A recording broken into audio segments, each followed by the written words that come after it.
The convergence is expected to discuss the relevance of weather and climate early warning information and the impacts in the community. Speaking at the forum, Tijan Bojang, the project officer operations for the GCCA Plus project, explained that the forum will help mitigate the effects of climate change in our communities. We have seen a lot of negative impacts of climate change on our economy, on our livelihood, on our everything.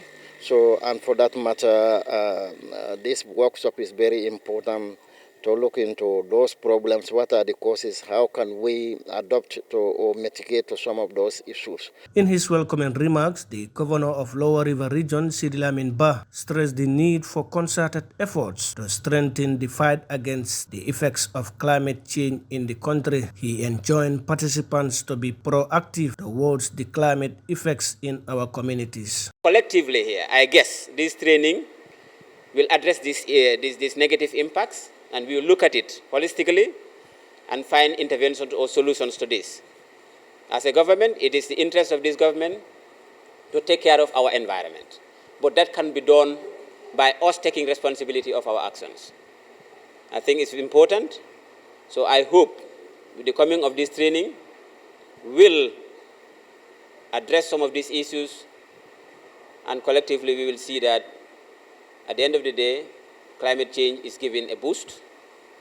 We will plant trees, we will protect them, but we will protect our environment as well. The Director of Water Resources, Mr. Lamin Maiture, called on peoples to increase their understanding on climate change and its challenges while explaining the various impacts caused by climate change in the country for the past years. Last year, between July 30th and July 31st, a torrential rain in the space of 32 hours, we recorded about 276 millimeters of rain over the coastal settlement, causing extensive infrastructure damage and loss of livestock. The estimated damage was in tune of millions of dollars.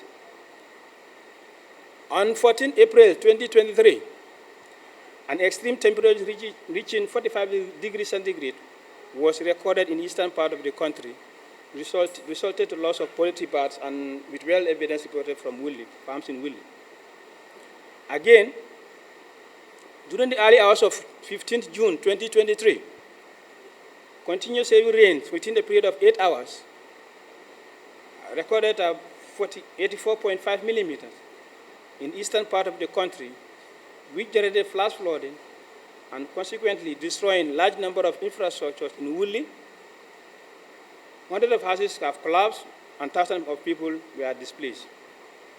And they also lost significant number of livestock. Organizers advise participants to be more focused during the 3-day training to disseminate the knowledge to their respective institutions and the country at large. Ousman Baldeh, GRTS News.